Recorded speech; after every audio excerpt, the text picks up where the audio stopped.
Imagine this. Someone asks you for a favor. You're already exhausted. Your schedule is full.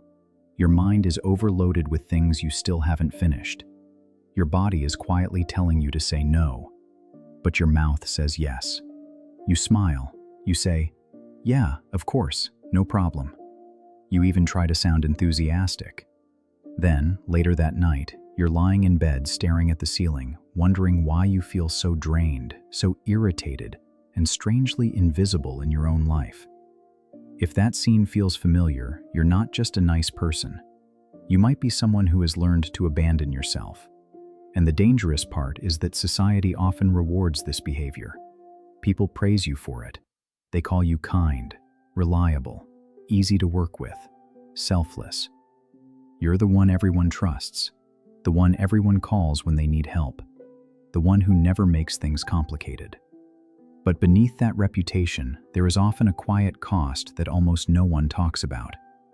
Because the person who is nice to everyone is very often the person who is the least honest about their own needs. And over time, that slowly erodes something extremely important: your sense of self. Many people proudly describe themselves as the nice one in the room, the one who avoids conflict, the one who keeps the peace, the one who makes things easier for everyone else. But there is a question most people never ask themselves. Are you kind, or are you afraid? Because real kindness comes from strength. People-pleasing often comes from fear. Fear of rejection, fear of being disliked, fear of disappointing people, fear that if you upset someone, they might leave. So instead of expressing what you truly think or feel, you adjust. You soften your opinions. You hold back your frustration. You laugh at things that don't actually feel funny. You agree when you don't agree. You say yes when your entire body is saying no. And slowly, without even noticing it, you begin to disappear inside your own life. At first, this strategy feels safe. When you keep people happy, conflict decreases. When you stay agreeable, tension stays low. When you avoid disagreement, situations remain calm. But there is a hidden psychological cost to constantly managing other people's comfort. You stop asking one very simple but very important question: what do I actually want? Instead, your brain becomes trained to scan the environment. Who needs something? Who might get upset? What would make this situation smoother? How can I make everyone comfortable?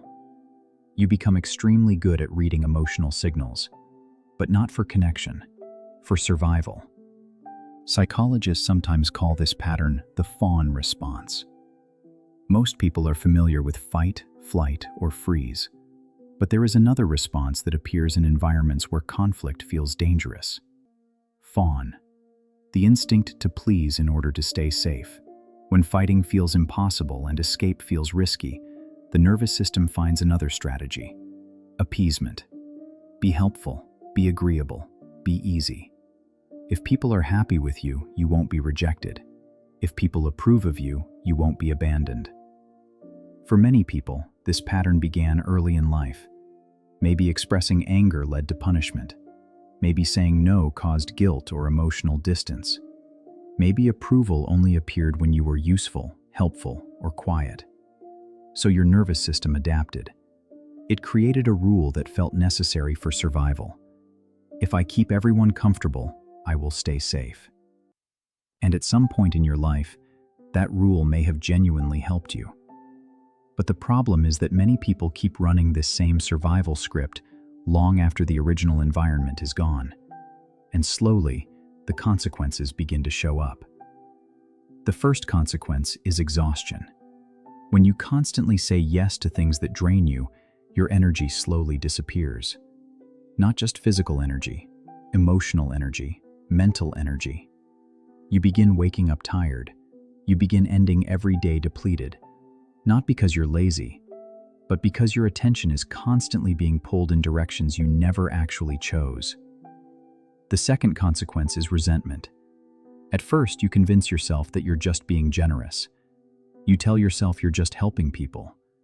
But over time, something begins to build quietly beneath the surface.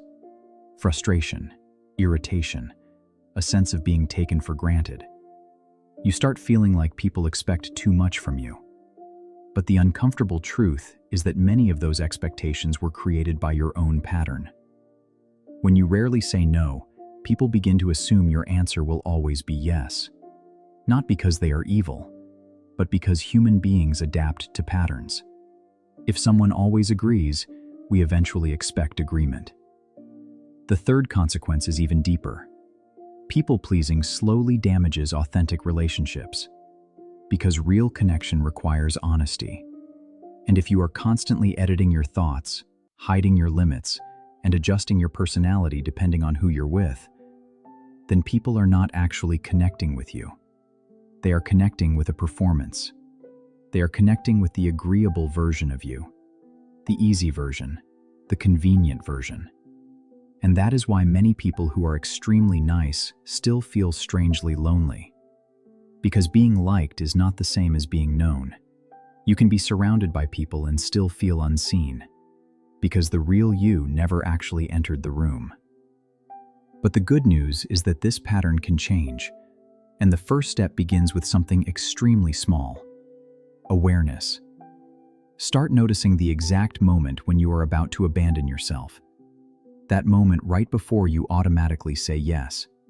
That moment when someone asks you for something and your chest tightens slightly.